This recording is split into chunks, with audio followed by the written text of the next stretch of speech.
Cerita romantis, Diari Sobat 7. Suasana salat subuh kali ini sungguh sulit digambarkan dengan kata-kata. Asmi sengaja memilih potongan surat Ar-Rahman pada rakaat pertama, dan Al-Ikhlas pada rakaat keduanya. Tangis bahagia menetes pada saat Asmi memanjatkan doa, diikuti Zahra yang berada di belakangnya. Tangan Asmi dikecup dengan hikmat, ganti Asmi mencium ujung mukena istrinya. Asmi meminta Zahra tidur kembali, sedangkan ia melafalkan Ar-Rahman, surat Maryam, surat Luqman, dengan kelegaan yang luar biasa.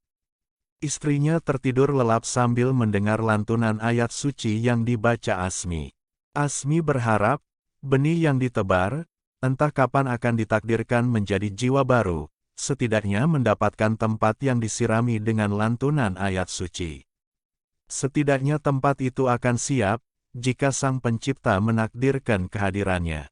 Asmi membuka bahan makanan yang ia bawa, membuat makanan seadanya. Sup bakso ikan dengan telur ceplok disiapkan Asmi untuk Zahra. Jam sudah menunjukkan pukul 9 saat Zahra mulai membuka mata. Makan ya, Mas suap. Aku bisa sendiri Mas. Mas suap aja ya. Adik tidur di kasur. Tunggu sebentar. Zahra hanya bisa menggelengkan kepala melihat tingkah suaminya yang nampak overprotektif kepadanya. Mas, aku nggak apa-apa, aku nggak sakit. Iya, tapi Mas yang bikin kamu sakit, darah kamu keluar banyak banget. Mas takut. Seketika wajah Asmi yang membawa sup menjadi pucat. Aku seriusan nggak apa-apa Mas. Gini, aku makan sendiri di kasur, tapi Mas juga ikut makan sini dekat aku. Aku mau makan tapi Mas juga ikut makan. Wajah kamu pucat Ning. Mas jadi merasa bersalah. Nanti juga sehat sendiri Mas. Katanya Mas mau ajak Zahra jalan-jalan lagi. Mas ikut makan ya, biar kuat gendong Zahra ke air terjun. Zahra mencoba merayu suaminya. Mendengar kata manis Zahra, Asmi pun mengangguk. Dia menyiapkan meja lipat kecil, diletakkannya di sisi Zahra. Meletakkan mangkuk berisi sup, piring berisi nasi, dan segelas susu. Dia sendiri hanya membawa sepiring nasi lengkap dengan kuah dan sambal. Keduanya mulai makan dalam diam, sambil sesekali mencuri pandang. Ning Ayu serius mau ke air terjun, serius, atau ke tempat lain juga boleh. Minum obat dulu ya. Tadi Mas tanya resep ke dokter. Nanti sore kalau Ning Ayu sudah kuat jalan, kita ke kebun anggrek dulu ya. Ke air terjunnya kita pending dulu aja sampai Ning sudah sehat betul. Malam ini kita menginap di villa dulu aja ya. Tapi aku pengen di saung aja Mas. Lebih seru. Kalau di saung airnya dingin. Kalau adek butuh mandi, Mas belum tega kalau nggak pakai air hangat. Terlihat raut kecewa Zahra. Dalam mode begini, jelas Asmi tidak bisa dibantah. Ia mengangguk agar suaminya tenang. Ia pun segera meminum obatnya dan kembali tertidur. Tentu kali ini Asmi mendekapnya kembali. Tak ingin kehilangan waktu walau sekejap di momen bahagia ini. Zahra membuka mata terlebih dahulu kala jam menunjukkan pukul 13.30. Asmi masih terlelap. Nampak wajahnya amat lelah. Ia mengedarkan pandangan ke sekitar villa kecil berukuran 60 meter persegi itu. Villa itu hanya memiliki 2 kamar berukuran 4x4 dan 3x4, ruang tamu depan terkoneksi dengan ruang tengah yang terhubung dengan pantry. Ada perapian di ruang tengah yang menambah kesan American klasik pada arsitektur bangunan ini. Lantai kayu parket membuat suasana villa menjadi lebih hangat. Di halaman belakang terdapat balkon yang cukup lega. Kolam renang berukuran 15 x 3 meter menjadi point of interest di halaman belakang. lengkap dengan pemandangan Bukit Pinus di sekitarnya. Zahra menuju dapur. Rupanya perutnya sudah memanggil lapar. Ia membuka kulkas, melihat bahan apa yang Azmi bawa. Mie kuah tek-tek menjadi pilihannya. Segera ia mencampurkan bahan yang ada sekenanya. Dalam sekejap aroma harum mie tek-tek memenuhi penjuru ruangan, tak terkecuali kamar. Azmi segera terbangun membenarkan sarung dan kausnya, menuju sumber bau harum itu. Sayang kok masak? Lapar mas.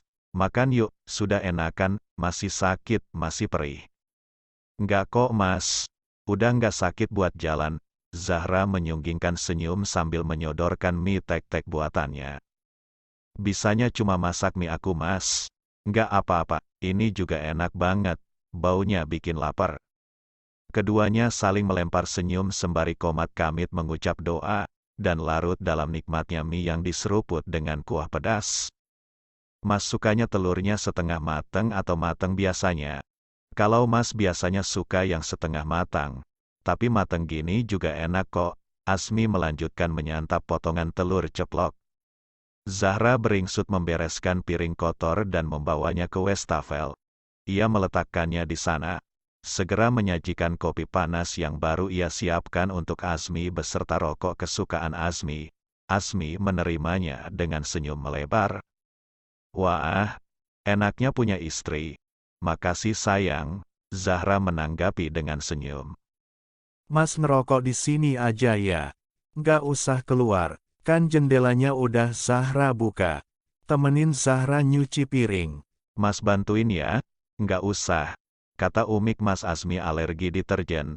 Tangannya suka gatel soalnya sensitif. Masalah nyuci baju sama piring Zahra aja mas.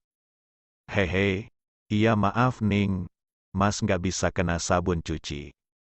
Terus tadi siapa yang nyuci spray? Zahra menunjuk spray yang dijemur di halaman samping. Zahra ingat betul itu adalah spray di saung. Iya mas yang nyuci sayang. Kenapa nggak nunggu aku aja mas? Nanti tangannya gatel lagi. Iya itu biar mas yang tanggung jawab. Kamu sampai berdarah begitu. Kalau nggak berdarah malah aneh dong mas. Iya, tapi mas nggak tega. Berarti kita libur dulu aja ya kalau mas nggak tega. Nada bicara Zahra agak menggoda. Aduh, jangan dong Ning. Ya, jangan lama-lama. Biasanya kuat, yang sekarang pasti nggak kuat lagi Ning, tatapan sayu Azmi memelas. Ia pun kembali menyesap rokoknya. Jadi kapan boleh lagi Ning? Ih, wajah Zahra memerah kembali. Sore itu keduanya melangkah menuju kebun anggrek yang berada tak jauh dari villa mereka. Tangan Azmi tak henti menggandeng mesra tangan Zahra. Zahra sendiri sampai risih lama-lama karena banyak mata yang memandang. Maas, aku bisa jalan sendiri. Biarin, mas masih kangen. Ih, mas fotoin di sini ya. Zahra meminta foto bersama setangkai anggrek bulan berwarna putih. Kebun itu nampak indah dengan berbagai jenis anggrek, di belahan lainnya nampak budidaya kaktus mungil aneka jenis juga tak kalah menarik.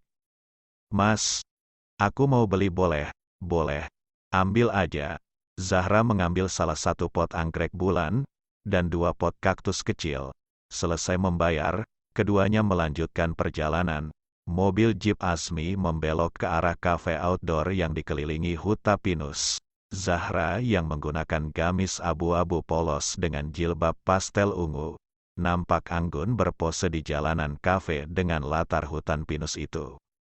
Pesan apa? Aku nasi goreng aja lah mas. Azmi segera memesan makanan dan minuman. Ning, suka jalan-jalannya? Suka banget mas. Alhamdulillah, Ning Ayu makasih ya. Sudah mau bertahan sama mas. Azmi menggenggam tangan Zahra dengan lembut. Zahra menatap prianya dalam-dalam. Azmi yang memakai kopiah hitam, sarung biru, dan kemeja abu-abu. Senada dengan baju Zahra, lama-lama menjadi salah tingkah juga. Kok liatinnya gitu sih? Mas kok ganteng sih lama-lama? Oh berarti selama ini nggak ganteng. Ganteng sih, tapi dikit. Kalau yang sore ini agak banyak. Udah pinter gombal Ning Ayu. Asmi mencubit kecil pipi Zahra. Ning, Zahra bergumam sambil menyesap es tehnya. Mas sayang sama Ning Ayu.